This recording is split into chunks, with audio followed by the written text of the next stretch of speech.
आज चाहिँ अमेरिकामा एकदमै ठुलो स्ट्रम आधी हुरी आएको थियो। दाउरा खोज्दै गरेको रे नि त ऊ कीर्तन बहिनी।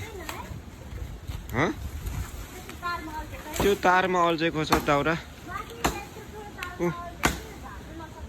जङ्गल घर नजिकै जङ्गल ठुलो छ हाम्रोमा। दाउरा काट्दैछ एकजना बहिनी।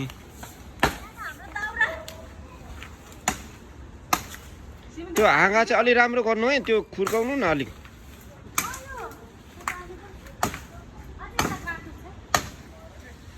अनि यो सोतार चाहिँ कसको लागि हो नि दाइ? कता लानु नि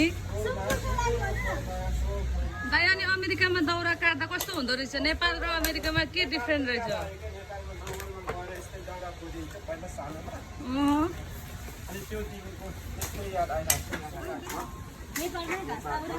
खै तपाईँहरूको डोकोहरू त देखिनँ नि त मैले।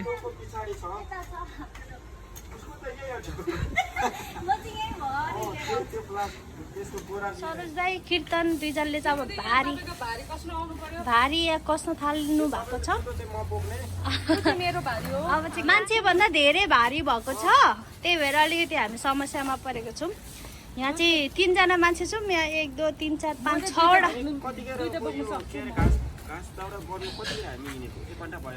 1 घन्टा बेसी नै भयो होला, तर जे जस्तो पनि रमाइलो गरी घाँस काटियो, सफा नै भएको छ। यहाँ चाहिँ हाम्रो बारी, यो चाहिँ हामी बस्ने घर, यो हाम्रो घर हो। घरको छेउमा चाहिँ एकदम ठुलो रुख छ। त्यो रुख चाहिँ आज भाँचिएर हो झरेको थियो। अनि यहाँ चाहिँ यो गर्दैछौँ है। जानुभयो एभ्रिजे गएको हो। यहाँ भर्खरै ढिलो आउनु पनि काका है, पाक्नु थियो नि। यहाँ चाहिँ हाम्रो सरोज दाइले चाहिँ भारी कस्नु हुँदैछ। यता सबै मान्छेले चाहिँ सरसफाइ गर्दै हुनुहुन्छ। पर पारी पनि एउटा मान्छेले गर्दैछ। ओ माई गड, कति डर। ल ल आउनुहोस् आउनुहोस्। यहाँ चाहिँ हाम्रो सरोज दाइले चाहिँ भित्र अब राख्ने क्रममा। गुड छ, गुड। अरू पनि छ है? कुन चाहिँ ठुलो छ? अरू पनि छ। ल ओहो हो, कीर्तन पनि डरो रहेछ भन्ने कुरा यहाँबाट प्रुभ भयो। हल्का त हल्का मात्रै थियो। अर्को पनि कतिवटा हुँदो रहेछ। गन्दै गर्नुहोस् है सरोज दाइ। ओहो हो, कति डरो। अरे पानी नि, यहाँ पानी थियो नि त, मच्छरले टोकेर। आज हाम्रो दाउरा यति धेरै भएको छ। आज माथि दाउरा त्यही साइडमा राख्दा हुन्छ होला है? त्यही साइडमा फाल्दैन होला, हामीले राखेको।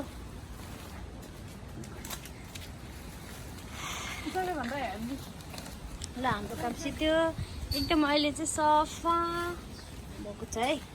दाउरा राख्ने क्रममा छौँ हामी। सरोज दाइले चाहिँ अब दाउरा राख्ने क्रममा। हाम्रो दाउरा हो, पछि बाल्ने जाडोमा। जाडोमा चाहिँ काम लाग्छ। उता कीर्तनले ल्याउँदैछ मासु परी खानलाई।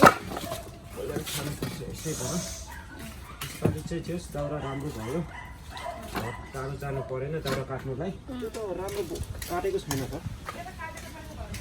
उता त हामीले पात मात्रै निकालेको होला।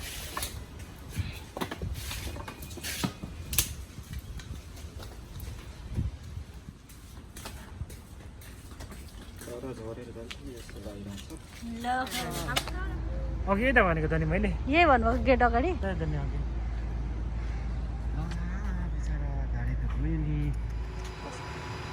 हाम्रो लाइट बिल बल्ल गर्दैछ।